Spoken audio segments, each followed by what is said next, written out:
I need you to understand something before I start. I'm not telling this for attention. I'm telling it because once you hear what happened to me, you'll understand why I stopped ignoring certain things, like unexplained calls, familiar voices, and moments when your house feels slightly wrong. If you're watching this late at night, you might want to turn on the light, not because something will jump out, but because you'll start remembering moments from your own life that felt off. This happened to me 3 years ago, and I haven't slept the same since. I was living alone at the Timesmill place, quiet neighborhood, the kind of area where nothing ever happens, which is exactly why I chose it.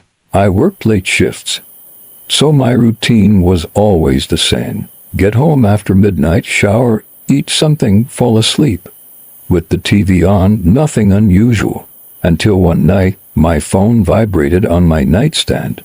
I remember checking the time because it felt too late for anyone to be calling. 2:17 a.m., no missed call, just a voicemail notification.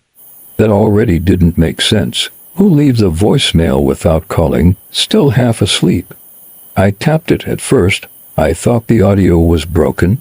There was silence, then breathing, not heavy breathing, not panicked, familiar breathing. Then a voice said my name, my full name, in my voice. And then the words that still replay in my head, "Don't go home tomorrow." The message ended. I sat up in bed immediately. My first instinct wasn't fear, it was denial. I told myself it was a prank, someone mimicked my voice. Yeah, voice tech, a glitch, anything except the obvious. But then I checked the voicemail details, and that's when my stomach dropped. The message was sent from my number, not a blocked number, not an unknown contact, my own phone number, at 2:17 a.m., while my phone was sitting on my nightstand. I didn't sleep after that. I stayed awake until morning, replaying the message, listening for signs it wasn't really me. But it was. The pauses, the way I say my name, even the slight hesitation before the warning. You don't notice those things until you hear yourself saying something you don't remember saying. Here's the part people judge me for. I still went home the next day, not because I wasn't scared, but because fear without proof feels stupid in daylight. Sunlight makes everything feel explainable.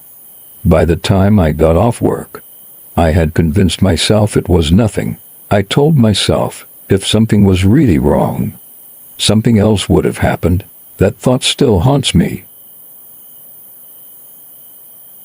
When I unlocked my door, nothing seemed wrong. No broken locks, no noise, no smell.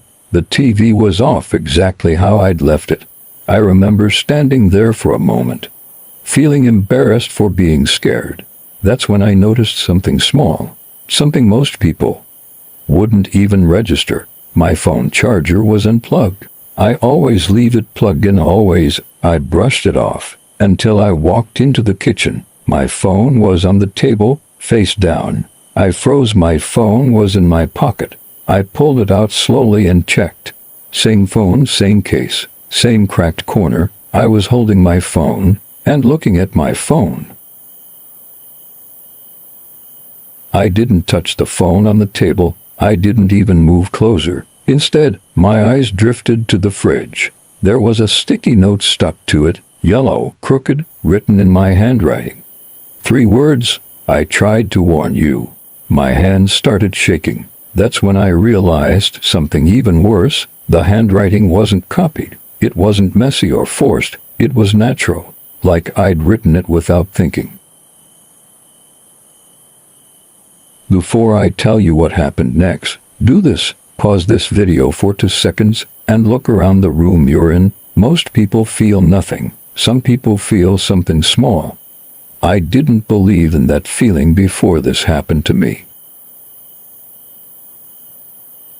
The phone on the table started ringing. I didn't answer it. I couldn't. The caller ID showed my name, while my real phone vibrated in my hand. The ringing stopped. A second later, my phone buzzed. New voicemail, timestamp, 2 minutes in the future. I didn't open it. I walked out of the house. I didn't lock the door. I didn't grab anything. I just left. If this ended here, I wouldn't be telling this story. But what happened next involved other people, involved recordings I don't remember making, involved proof I can't explain, and it gets worse. Because the voice wasn't always mine. Sometimes, it knew things before they happened.